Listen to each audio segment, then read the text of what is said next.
Hello dear student, ये class 10th का chapter number 10 है सर्कल। इसमें जो एक्सरसाइज 10.2 था उसका क्वेश्चन नंबर 1 मैंने आपको समझा लिया था। आज के लेक्चर में आपको मैं क्वेश्चन नंबर 2 समझाऊंगा। तो क्वेश्चन नंबर 2 का मैंने डायग्राम बना दिया है, आप क्वेश्चन को ध्यान से सुनिए।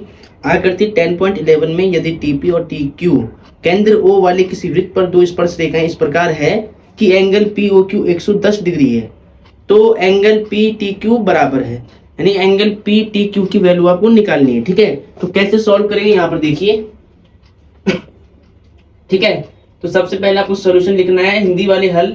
ये लेक्चर हिंदी मीडियम का है, तो ध्यान से देखिए। आपको क्वेश्चन में क्या दिया हुआ है, पी ओ क्यू, ये वाला एंगल दिया हुआ है 110, आपको निकालना है पी टी क्यू। ठीक है, तो देखिए यहाँ पर क्या बना हुआ है, यहाँ पे क्वाड्रिलेटरल बना हुआ है, चतुर्भुज बना हुआ है ओ पी टी क्यू। ठीक है, तो चतुर्भुज के चारों कोणों का योगफल कितना होता है, 360 होता है। ठीक है, पहले वो लिख देंगे। तो सबसे पहले तो आपको लिखना है दिया है, दिया है क्या है आपको, गिवन। इंग्लिश वालों के लिए भी लिख सकता हूं मैं गिवन। ठीक है, दोनों में लिख रहा हूं मैं गिवन। तो गिवन में क्या है, angle P O Q 110 degree. ठीक है, और हमें ज्ञात करना है, टू फाइंड, ज्ञात करना है। ठीक है, हिंदी वाले क्या लिखते हैं, ज्ञात करना है, और इंग्लिश वाले क्या लिखेंगे, टू फाइंड। ठीक है, तो क्या ज्ञात करना है हमें, एंगल पी टी क्यू हमें निकालना है। ठीक है, क्वेश्चन मार्क। अब ध्यान दीजिएगा, इसके बाद आपको लिखना है, इंग्लिश वाले लिखेंगे in quadrilateral O P T Q, और हिंदी वाले यहाँ पे लिखेंगे चतुर्भुज, चतुर्भुज ओ पी टी क्यू में। ठीक है, हिंदी वालों को हिंदी में लिखना है, इंग्लिश वालों को इंग्लिश में लिखना है। तो क्वाड्रिलेटरल का 4 एंगल का सम 360 होता है, चतुर्भुज के चारों कोणों का योगफल 360 होता है। तो हम लिखेंगे angle O P T plus angle P T Q plus angle O Q T plus angle P O Q. ठीक है, 4 एंगल का सम 360।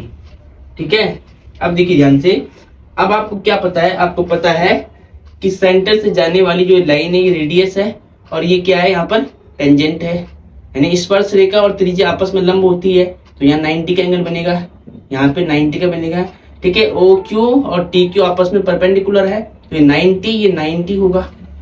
ठीक है, तो यहाँ पर हम ये लिखेंगे कि ओ पी टी ये 90 हो गया, पी टी क्यू ये हमें निकालना है, तो पी टी क्यू ये आपको सेम रखना है।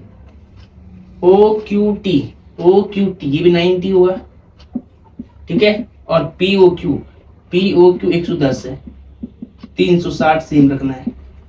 ठीक है, अब देखिए एंगल पी टी क्यू 90 180 हो जाएगा, प्लस में 110 equal to 360। Angle P T Q equal to, इनको ऐड कर लो, कितना होगा 290। ठीक है, 00819 290 इक्वल टू 360। तो यहां से एंगल पी टी क्यू कितना आएगा, 360 माइनस में 290, तो माइनस कर लो, कितना होगा 0, 16 में से 9 जाएगा तो कितना बचेगा 7, यानी 70 डिग्री। ठीक है, तो पी टी क्यू एंगल कितना होना चाहिए, 70 होना चाहिए। इस बात का ध्यान रहे। तो डियर स्टूडेंट, आपका इसमें ऑप्शन नंबर बी है, option number B is correct. आप लिख सकते हैं ऑप्शन बी इज करेक्ट। ठीक है, तो होपफुली आपको ये क्वेश्चन समझ में आया होगा।